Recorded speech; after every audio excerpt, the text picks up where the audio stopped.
Welcome back to New Day. It's now time for our legal desk, and this morning we are talking about unlawful arrest. Now, the Constitution of Ghana mandates the police to arrest suspects, but sometimes some of the laid-down procedures are not exactly followed. So this morning we have Superintendent Francis Barr, who is Head of Legal and Prosecution at the CID headquarters, to take us through the processes of arrest and sometimes unlawful arrest, so we can have the difference very clear. Good morning, Superintendent. Morning, Can I call you that? Okay, it's good to have you on. How are you? Thank you. Okay, so we're talking about unlawful arrest. First of all, can you take us through lawful arrest so that we can clearly differentiate when an arrest becomes unlawful? So what is the process or the procedure to arresting a suspect? Thank you. Let me first say that an arrest is where a person is taken from his liberty or is restrained by the police or any other person, so that that person will be forthcoming to answer a suspected offense or a charge. Okay, let me stop you right there. First of all, you just mentioned that by the police or any other person. Yeah. Who is any other person? Under the provisions of the Criminal Procedure Code Act 30, Section 12 empowers a private person to effect an arrest. When we say a private person, you mean A person, ordinary members of the public? including you yourself. Okay, so if I see someone committing an offense in your presence, you can arrest the person. Okay. If a person is it only when they are committing the offense or in the process of? There are several grounds that a private person can effect an arrest. When the person commits an offense in his presence, where a person commits an offense in the form of felony or fraud, or a person commits an offense involving bodily harm, or a person commits an offense involving violence, and even where you have a property in your custody and damage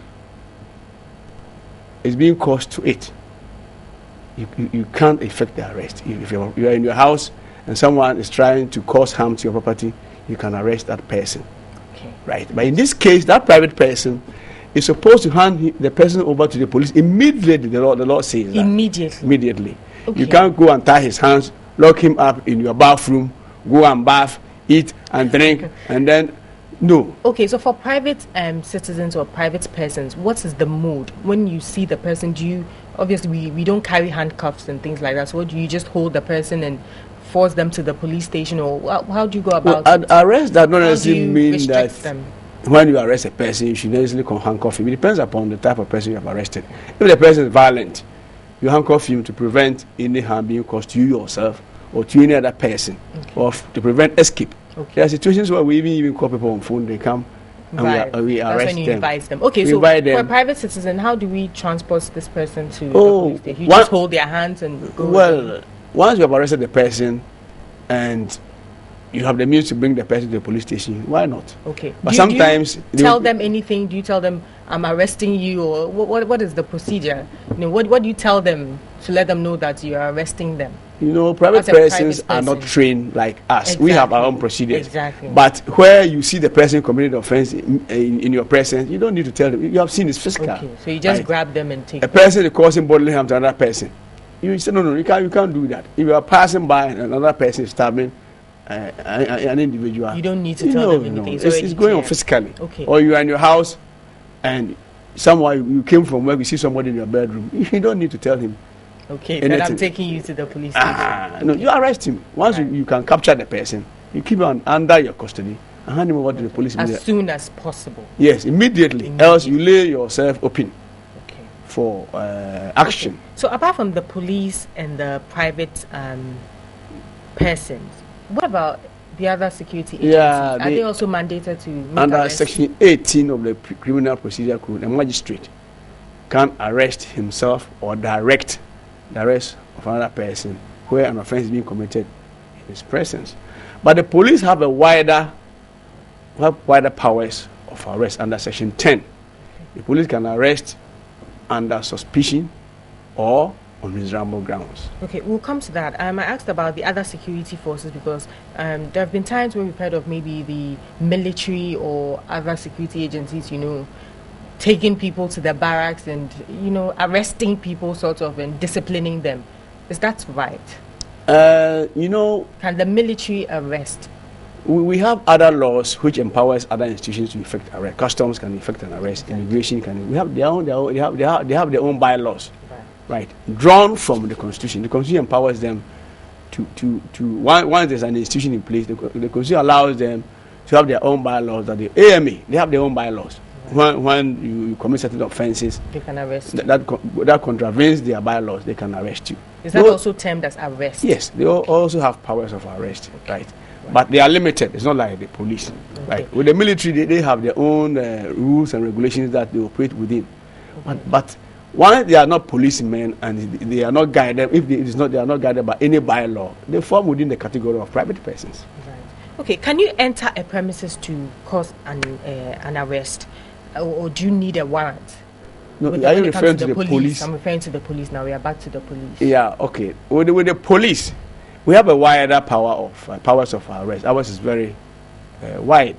Under the provisions of Section 10 of Act 30, the police can arrest on reasonable grounds or on suspicion. The police can also obtain a warrant. You go to court, swear an oath that the person is being wanted.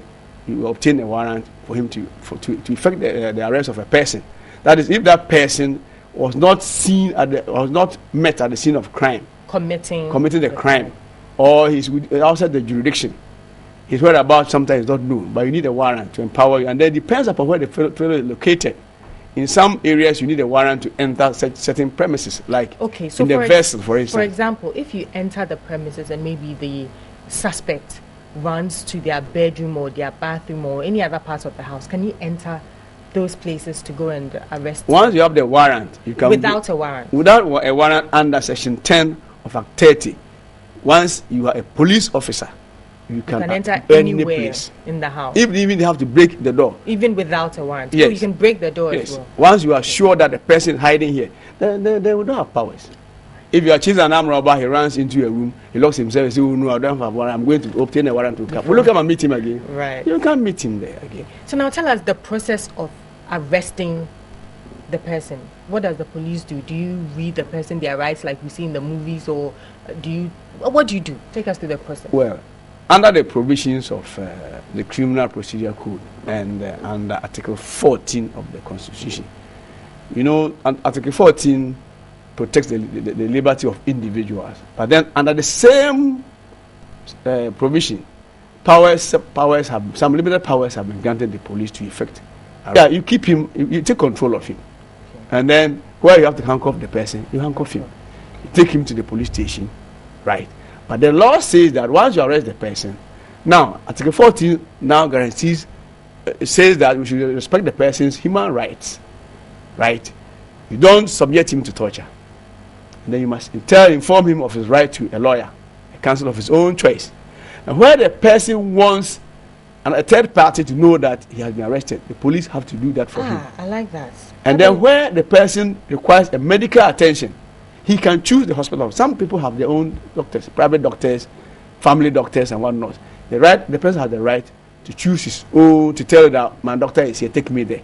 Right. In the case in Chumasi at page 37 says that when all these things are not done, you don't touch him, you don't tell him his reasons of arrest, then you don't even remind him of his right to a counsel.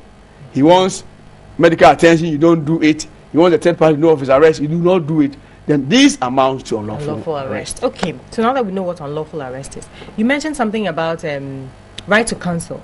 Can you refuse to answer questions from the police if your lawyer is not present? Can you tell them, I don't want to talk to you until my lawyer gets here? Yeah, if a person is in custody and he wants to make a statement, it must be police will definitely question you, but you cannot compel him to talk. But then if you don't do that, you are not also helping the police, because it does not mean that if you are arrested, then the police will not have judicial functions to say that, oh, I've arrested you, so I'm taking you to jail for 10 years. No, we put pieces of information together by way of evidence to see whether the allegations being made against that person, there's any substance in it at all. I understand that. I know that when they get to the police station, they write their statements and all of that. Can you refuse to write your statement till your lawyer gets there?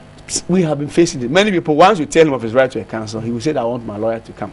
You have to oblige him Okay. to let his lawyer come. Maybe sometimes he wants the lawyer to advise him.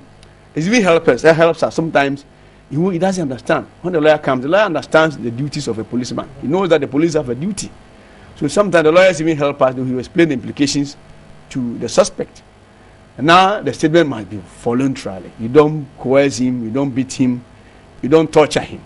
And Article 19 says that if a person is charged of a criminal offense, that person must be given a fair hearing. And they must be given a fair trial within reasonable time. So you don't necessarily keep somebody in custody. And Article 14 says that when you take custody of a person, either you take him to court within 48 hours or release him on bail within that 48 hours. Great. That's my next question. I have a lot more questions here to ask you, but unfortunately we've run out of time. Hopefully we can continue tomorrow. What time? We will talk about after we get off air. But last question before you go about the bail. Some people arrest on Fridays, or they cause people to be arrested on Friday just because they know that they cannot get bail till Monday, just so they can punish the person by having them stay 2 nights in jail. Is that right? Yeah, the police is a human institution. There's no law which says that you must wait and go arrest the person and keep him till Monday. And under our service instructions, some of these things I'm telling you have been reduced into our service instructions, which serves as a guide to the police officers. And then our training, we are taught. They teach us under the police college, under the training schools. No officer will tell them, go and arrest somebody and keep him on a Friday. But we are individual human beings. In every home, there's a mensa. But that doesn't mean that is correct at all. All right, so we'll continue with this discussion tomorrow. There's still a lot more to be said on this issue about unlawful arrest. Many thanks to Superintendent Francis Barr, who's Head of Legal and Prosecution at the CID headquarters. We'll see you, God willing, tomorrow. This has been the Legal Desk. Do stay with us. We'll be back with more.